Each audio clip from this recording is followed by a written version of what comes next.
ದಿನಗಳ ಕಾಲ ಗಡಿ ಕಾಯ್ದು ಹೊಳ್ಳೆ ಉದುಪುಡಿ ಗ್ರಾಮಕ್ಕೆ ಆಗಮಿಸಿದರೆ. ಆದ ಕಾರಣ ನೀವು ಎಲ್ಲರ ಕೂಡಿ ಅವರು ಚಪ್ಪಾಳೆ ಮೂಲಕ ಕರೆತರಬೇಕಾಗಿ ವಿನಂತಿ. ಬೋಲೋ ಭಾರತ್ ಮಾತಾ ಕಿ, ಬೋಲೋ ಭಾರತ್ ಮಾತಾ ಕಿ.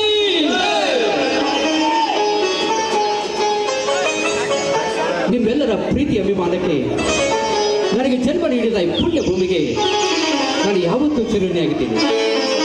ಇಲ್ಲಿವರೆಗೆ ಕಾಶ್ಮೀರದಲ್ಲಿ ಕಡಿ ಕಾಯ್ದು ಸೇವೆ ಮಾಡಿ ಬಂದಿದ್ದೀನಿ. ಇನ್ನು ಮುಂದೆ ಈ 100 ಜನರ ಸೇವೆ ಮಾಡ್ತೀನಿ ಅಂತ ಈ ಸಂದರ್ಭದಲ್ಲಿ ನಮಗೆ ಮಾತು ಕೊಡ್ತಾ ಇದ್ದೀನಿ. ಸೂರ್ಯಪ್ಪನವರ, ಚೀನಾ ಗಡಿ ಒಳಗ ವೈರಿಗಳು ಎದೆ ಭಾಗದ ಜಯ ಗಳಿಸಿದ್ದಕ್ಕ ಸರ್ಕಾರ ನಿಮಗೇನು ಬೇಕು ಅಂತ ಕೇಳುತ್ತೆ.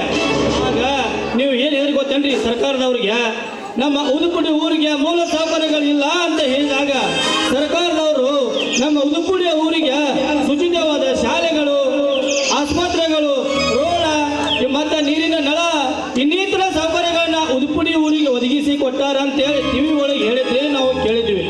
ಅದಕ್ಕೆ ಸರ್ಕಾರದ ವತಿಯಿಂದ ಉದುಪುಡಿ ಗ್ರಾಮ ಪಂಚಾಯತಿನ ಎಲ್ಲ ಸೌಲಭ್ಯಗಳು ಒದಗಿಸಿಕೊಟ್ಟಂಥವ್ರಿಗೆ ನಮ್ಮ ಸೂರ್ಯಪ್ಪನವರಿಗೆ ಉದುಪುಡಿ ಪರವಾಗಿ ಧನ್ಯವಾದಗಳು. ಹೌದಲ್ಲವರೇ, ಇದೆಲ್ಲ ನನ್ನಿಂದಲೇ ಅಂತ ಯಾಕೆ ಹೇಳ್ತಾ ಇದ್ದೀರಾ? ಈ 100 ಜನ ನನ್ನ ಮೇಲೆ ಇಟ್ಟ ಪ್ರೀತಿ, ವಿಶ್ವಾಸ, ಮಮಕಾರವೇ ಕಾರಣ.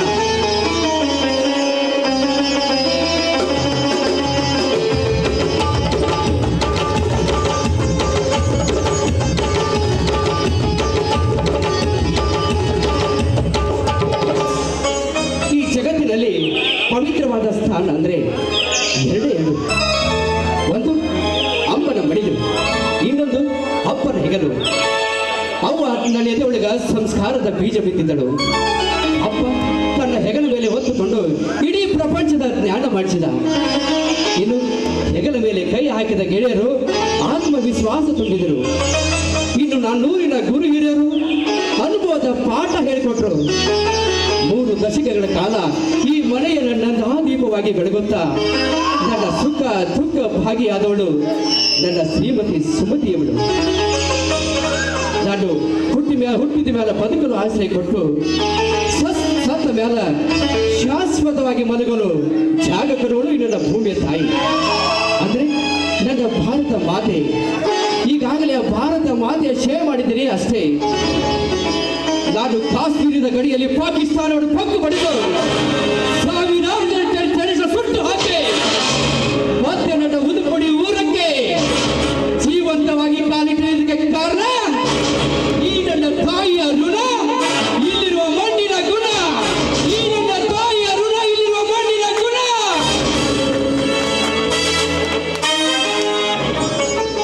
ಸೂರಪ್ಪನವರ, ನಿಮ್ಮ ಮೈಯಾಗ ಹರಿಯುವಂತ ರಕ್ತ ಒಂದೊಂದು ಹನಿಗೂ ದೇಶ ಭಕ್ತಿಯಲ್ಲಿದ್ದಾರೆ, ದೇಶ ಭಕ್ತಿಯಲ್ಲಿ ಅಂದ್ರ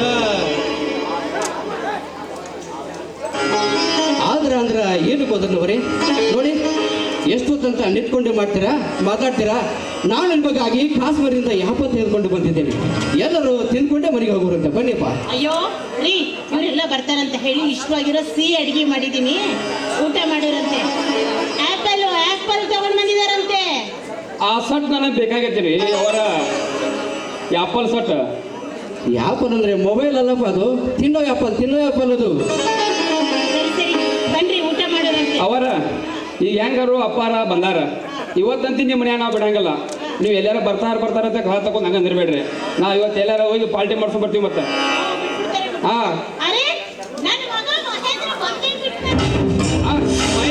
ಮಹೇಂದ್ರ ಬಂದ.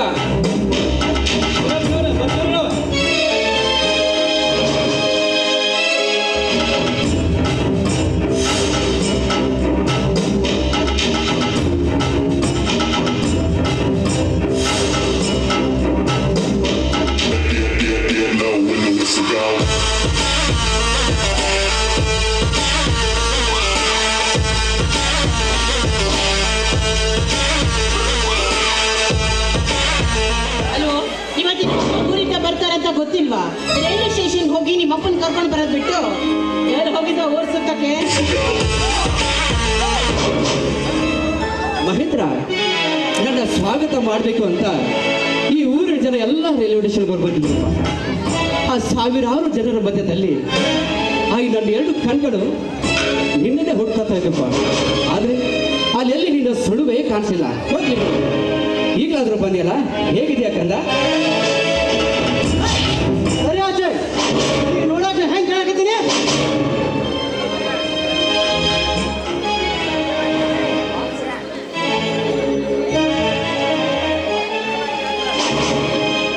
ಯಾಕೋ ನಿನಗೇನಾಗಿದೆಯಪ್ಪ? ಒಳ್ಳೆ ಮನ್ಮತ ಇದ್ದಾಗಿದ್ದೆ ಅಂದ ಹಾಗೆ. ಯಾರೋ ಇವಳು? ಇವಳ ನನ್ನ ಹೆಂಡತಿ ಶರ್ಮಿಳಾ ಅಂತ. ಏನು, ನಿನ್ನ ಹೆಂಡತಿ ಶರ್ಮಿಳನ? ಹೌದು, ನನ್ನ ಹೆಂಡತಿ ಶರ್ಮಿಳಾ.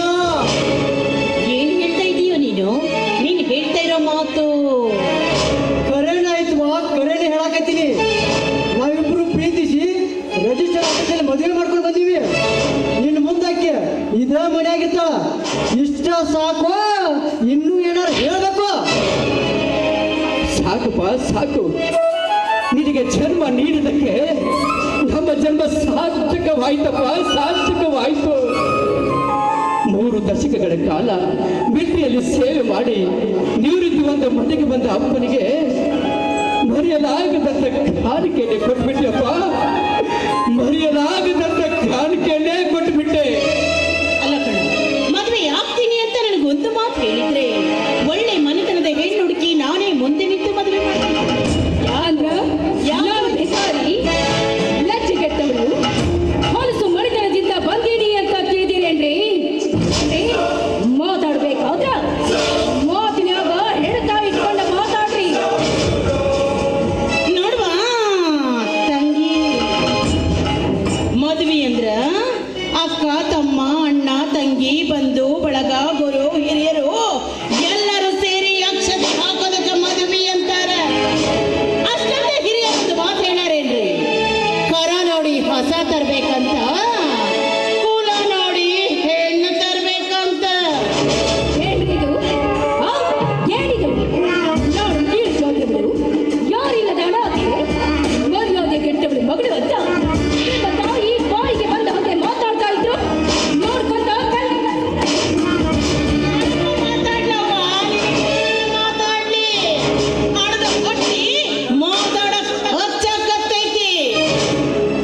ಯವ್ವ, ನನ್ನ ಹೆಂಡತಿಗೆ ಬಾಯಿ ಬಂದಾಗ ಏನು ಅನ್ಬೇಡ. ನಿಂದೇನೇ ಇದ್ರು ನನ್ನ ಕೂಡ ಮಾತಾಡು.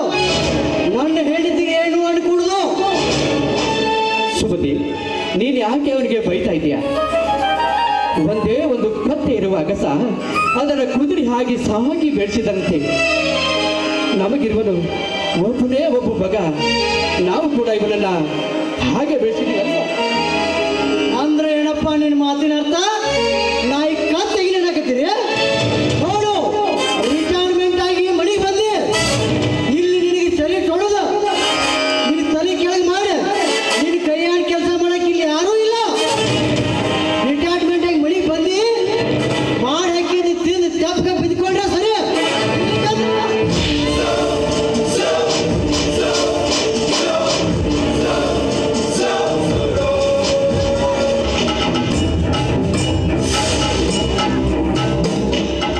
ಯಾರ ಮೇಲೆ ಕೈ ಮಾಡ್ತಾ ಇದೀಯೋ? ಯಾರ ಮೇಲೆ ಕೈ ಮಾಡ್ತಾ ಇದೀಯಾ? ಅವರ ಯಾರು ಅಂತ ತಿಳಿದಿದೀಯಾ?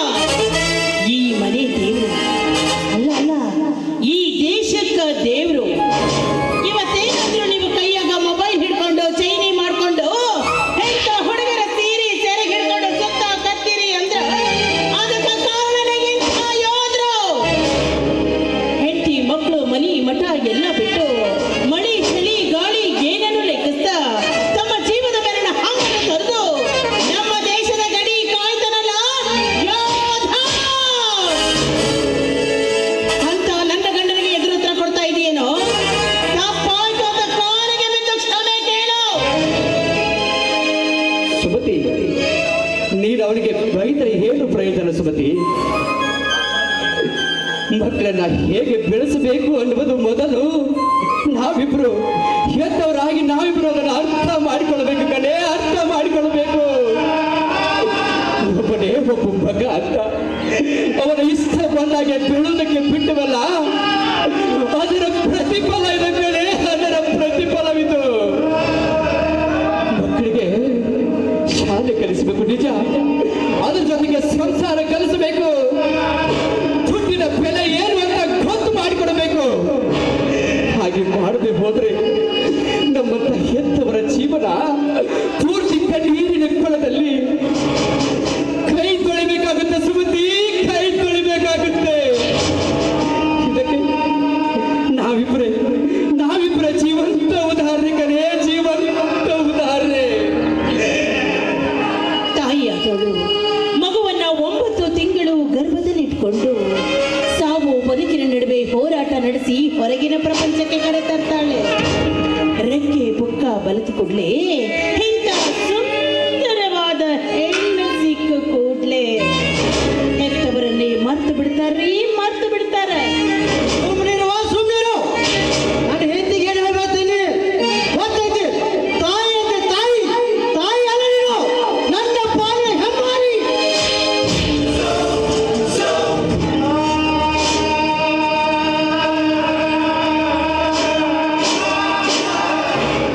ಮುಚ್ಚಲೆ ಬಾಯಿನ, ಹೆತ್ತ ತಾಯಿ ಬಗ್ಗೆ ಬಾಯಿಗೆ ಬಂದಂತೆ ಬೊಗಳ್ತಾ ಇದೆಯಲ್ಲ, ನೀನೊಬ್ಬ ಮಗನ.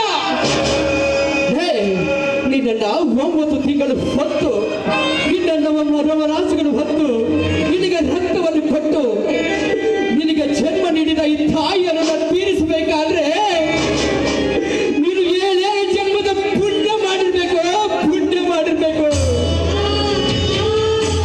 ಹೇ, ನೀನು ಉಸಿರಾಡ್ತಾ ಇದೆಯಲ್ಲ, ಆ ನಿನ್ನ ಉಸಿರಿನ ಒಂದೊಂದು ಕನವು. ಈ ನಿನ್ನ ತಾಯಿ ನಿನಗೆ ಕೊಟ್ಟ ಭಿಕ್ಷಕನು, ಭಿಕ್ಷೆ. ಅಷ್ಟೇ ಬಲ್ಲವರೊಂದು ಮಾತು ಹೇಳಿದ್ದಾರೆ, ಮುತ್ತು ಕೊಡುವವಳು ಬಂದಾಗ ತುತ್ತು ಕೊಟ್ಟವಳ ಮರೆಯೋದು ಈ ಲೋಕದ ರೂಢಿ. ಅಂದ್ರ ಏನ್ರಿ ನಿಮ್ಮ ಮಾತಿನ ಅರ್ಥ? ಆ? ಏನರ್ಥ? ಇಷ್ಟಕ್ಕೆಲ್ಲ ನಾಟಕ ಆಟ ಆಗ್ತೀರೇನು? ನಾನು ಪಡ್ಕೊಳ್ಳಿ, ನನ್ನ ಬೆನ್ನ ಹತ್ತಿ ಬಗೆಯಾಡಿ, ಪ್ರೀತಿ ಪ್ರೇಮ ಅಂತ ನನ್ನ ನಂಬಿಸ್ಬ್ಯಾಡ್ರಿ ಅಂತ ನನ್ನ ಮಾತನ್ನ ನೀವೆಲ್ಲಿ ಕೇಳ್ತೀರ? ನಿಮ್ಮಂತ ಗಂಡಸ್ರ ಇದ್ದಿಷ್ಟು ಹೆತ್ತವರ ಗುಲಾಮರಾಗಿ ಬಿದ್ದಿರ್ತೀರ.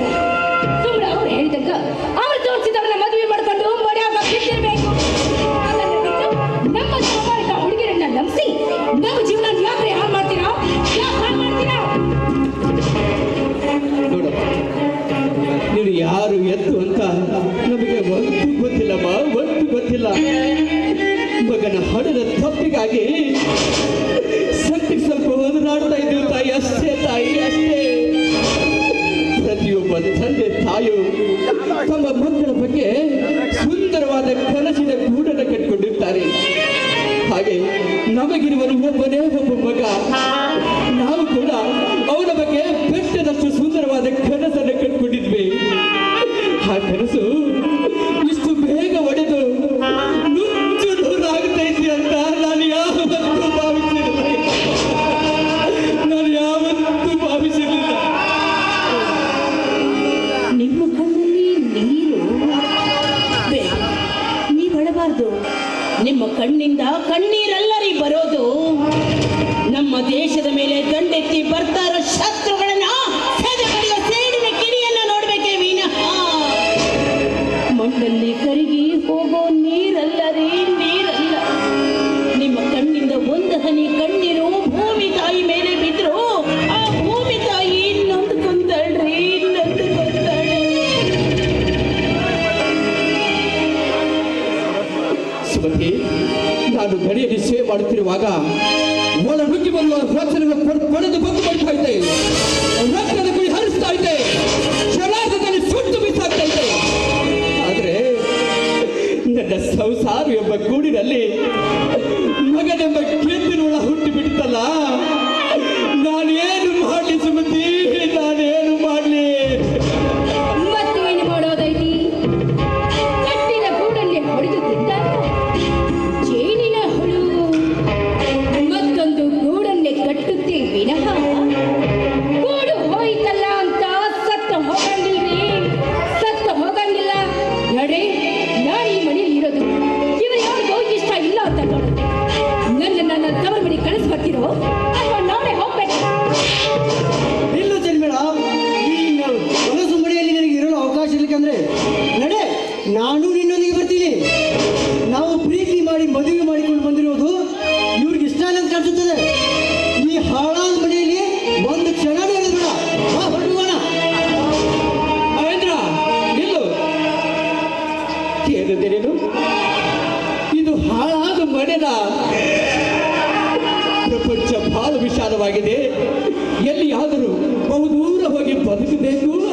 ಹೇಳ್ತಾ ಇದೀಯ?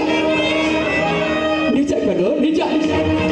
ಹಕ್ಕಿ ರೆಕ್ಕೆ ಬರಿದ ಮೇಲೆ ತನ್ನ ತಾಯಿಯ ಗೂಡನ್ನು ಬಿಟ್ಟು ದೂರ ಬಹುದೂರ ಹಾರಿ ಹೋಗುವುದು ಸಹಜ ಕಣೋ, ಸಹಜ. ಆದ್ರೆ ನೀನು ಯಾವ ಹಕ್ಕಿ ಪಕ್ಷಿಗೂ ಅಲ್ಲ, ಪ್ರಾಣಿನೂ ಅಲ್ಲ, ಮೃಗನೂ ಅಲ್ಲ. ನಮ್ಮಿಬ್ಬರ ರಕ್ತವನ್ನು ಹಂಚಿಕೊಂಡು ಹುಟ್ಟಿರುವ ಕರಳಿನ ಕುಡಿ ನೀನು, ಕರಳಿನ ಕುಡಿ. ಏನ ಕುಡಿದು ಮಹೇಂದ್ರ, ಮತ್ತೆ ಒಂದ್ಸಾರಿ ನೆನ್ಪಡ್ಕೋಪ್ಪ. ನಿನಗೆ ಜನ್ಮ ಕೊಟ್ಟಿದ್ದು ಇದೇ ಮನೆಯಪ್ಪ, ಇದೇ ಮನೆ. ಆ ಚಂದ್ರನ ಬೆಳದಿಂಗಳ ಬೆಳಕಿನಲ್ಲಿ ಈ ಮನೆಯ ಅಂಗಳ ತುಂಬಾ ಪುಟ್ಟ ಪುಟ್ಟ ಹೆಜ್ಜೆ ನಿಟ್ಟ ಓಡಾಟ ಇದ್ದದ್ದು ಇದೇ ಮನೆಯಪ್ಪ, ಇದೇ ಮನೆ.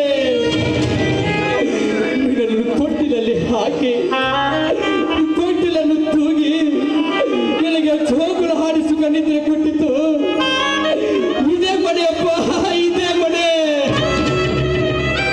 ನಿನಗೆ ಕೈ ಮುಗಿದು ಕೇಳಿಕೊಳ್ತೀನಪ್ಪ, ಈ ದೇವಾಲಯದಂತಿರುವ ಮನೆಗೆ, ನನ್ನ ಬಂಗಾರದಂತ ಮನೆಗೆ ಹಾಳಾದ ಮನೆ ಅಂತ ಅನ್ಬೇಡಪ್ಪ, ಅನ್ಬೇಡ.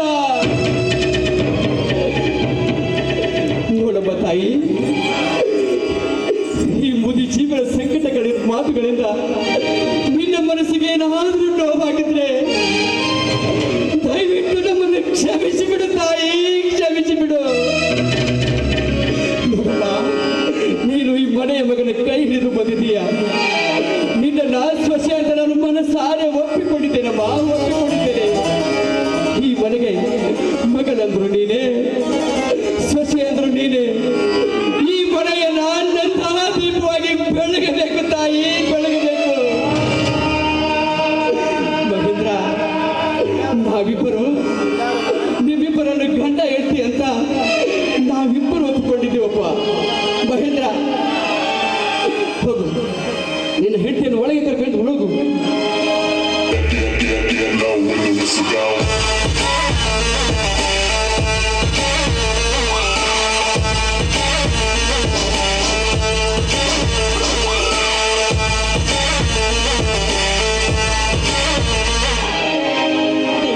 ಪ್ರಧಾನ ಕ್ಷಮಿಸ್ತೀನಿ. ನಿಮ್ಮ ಆಸೆಯಂತೆ ನಿಮ್ಮ ಮಗನ್ನ ಬೆಳೆಸೋದಕ್ಕೆ ನನ್ನ ಕೈಲಾಗಲಿಲ್ಲ ಅಂದ್ರೆ ಸುಮತಿ, ಮಿಂಚಿ ಹೋದ ಕಾಲಕ್ಕೆ ಚಿಂತಿಸಿ ಫಲವಿಲ್ಲ ಸುಮತಿ, ಚಿಂತಿಸಿ ಫಲವಿಲ್ಲ. ಯಾವ ಜನ್ಮದ ಕರ್ಮದ ಫಲವೇನು? ನಮ್ಮ ಮಗ ನಾವು ಅಂದುಕೊಂಡಂತೆ ಬೆಳಿಲಿಲ್ಲ ಕಣೆ, ಬೆಳಿಲಿಲ್ಲ. ಅವನಿಗೆ ತಿದ್ದಿ ಬುದ್ಧಿ ಹೇಳ್ಬೇಕಂದ್ರೆ ಅವನೀಗ ಚಿಕ್ಕ ಮಗು ಅಲ್ಲ ಕಣೆ, ಚಿಕ್ಕ ಮಗು ಅಲ್ಲ, ಬೃಹತ್ತಾಕಾರವಾಗಿ ಬೆಳೆದು ನಿಂತ ಹೆಮ್ಮರ. ಈಗ ಅದೇ ಮರ ಯಾವ ಹಕ್ಕಿ ಪಕ್ಷಿ ಸಂಕುಲಗಳಿಗೆ ಆಶ್ರಯ ಕೊಡ್ತಾ ಇಲ್ಲ, ಹಸಿದು ಬಂದವರಿಗೆ ಒಂದು ಹಣ್ಣನ್ನು ಸಹ ಕೊಡ್ತಾ ಇಲ್ಲ, ತಂಪನ್ನು ಆಶ್ರಯಿಸಿ ಬಂದವರಿಗೆ ನೆರಳನ್ನು ಸಹ ಕೊಡ್ತಾ ಇಲ್ಲ. ಬೃಹತ್ತಾಕಾರವಾಗಿ ಬೆಳೆದು ನಿಂತ ಬರಡು ಮರವಾಯಿತು ಕಣೆ, ಬರಡು ಮರವಾಯಿತು. ಏನ್ ಮಾಡಕ್ಕಾಗುತ್ತೆ? ಆ ಭಗವಂತನ ವಾಹನದಲ್ಲಿ ನಾವೆಲ್ಲರೂ ಪ್ರವಾಸಿಗರು ಅಷ್ಟೇ ಕಣೆ, ಅಷ್ಟೇ. ಏನು ಮಾಡಕ್ಕಾಗಲ್ಲ. ಆ ದೇವರು ಏನು ಪ್ರಾರ್ಥಿಸ್ತಾನೋ ಅದೇ ರೀತಿ ಮಾಡೋಣಪ್ಪ. ಮನುಷ್ಯನ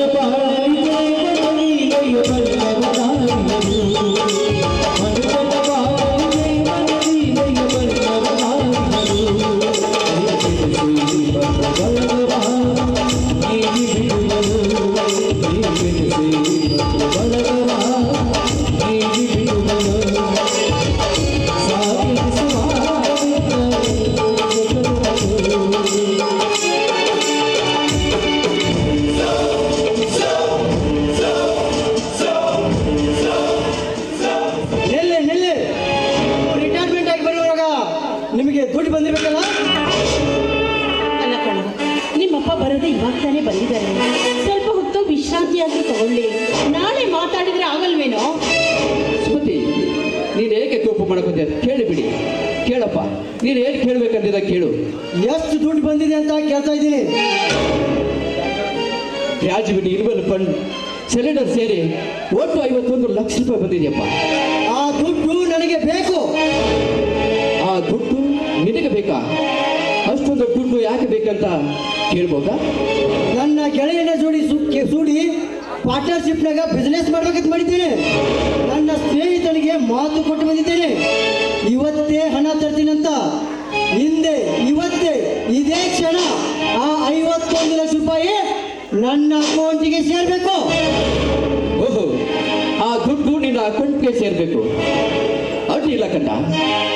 3 ದಶಕಗಳ ಕಾಲ ಮಿಲಿಟರಿಯಲ್ಲಿ ಸೇವೆ ಮಾಡಿ ಒಂದೇ ಒಂದು ದಿನ ಬಣ್ಣ ಬಣ್ಣದ ಬಟ್ಟೆಗಳು ತೊಡದೆ ಸರ್ಕಾರ ನೀಡಿದ ಬಟ್ಟೆಗಳು ತೊಟ್ಟುಕೊಂಡು ನಿನಗಾಗಿ ಉಳಿಸಿದ ಹಣ ಅದು. ಯಾರಿಗಾಗಿ? ನಿನಗಾಗಿ ಕಣೋ, ನಿನಗಾಗಿ. ಬಾಯಿ ಚಪಲತೆ ಗಮನ ಕೊಡದೆ ಯಾವುದೇ ಒಂದು 5 ಸ್ಟಾರ್ ಉಣ್ಣದೆ ಮಿಲಿಟರಿಯಲ್ಲಿ ಹಾಕಿದ ಅನ್ನ ಉಂಡ್ಕೊಂಡು ನಿನಗಾಗಿ ಉಳಿಸಿ ಗಳಿಸಿದ ಹಣ ಕಣೋದು, ಹಣ. ಕಾಶ್ಮೀರದ ಗಡಿಯಲ್ಲಿ ನನ್ನನ್ನು ಪ್ರಾಣನೇ ಪಣಕ್ಕಿಟ್ಟು ಶತ್ರುಗಳ ಜೊತೆ ಹೋರಾಡುತ್ತಾ ನಿನಗಾಗಿ ಗಳಿಸಿದ ಹಣ ಕಣೋದು, ಹಣ. ನಾವಿಬ್ಬರು ಸತಿಪತಿಗಳು ಸೇರಿ ಸಂತೋಷವಾಗಿ ಕಾಲ ಕಳಿಬೇಕಲ್ಲ ಹಣನ. ಸರ್ಕಾರ ರಜೆಗಳನ್ನ ಸರ್ಕಾರಕ್ಕೆ ಮಾಡಿಕೊಂಡು ನಿನಗಾಗಿ ಉಳಿಸಿ ಗಳಿಸಿದ ಹಣ ಬಲು, ಹಣ. ನೋಡು, ಇಂದಿಲ್ಲ ನಾಳೆ ಆದರೂ ಆ ದುಡ್ಡು ನಿನಗೆ ಸೇರಬೇಕಾಗಿತ್ತು. ತಾಳು, ಈ ಕ್ಷಣನೇ ಆ ದುಡ್ಡು ನಿನ್ನ ಅಕೌಂಟ್ಗೆ ಟ್ರಾನ್ಸ್ಫರ್ ಮಾಡ್ತೀನಿ. ಮಹೇಂದ್ರ, ಹಾಕಪ್ಪ ನಿನ್ನ ಅಕೌಂಟ್ ನಂಬರನ್ನ.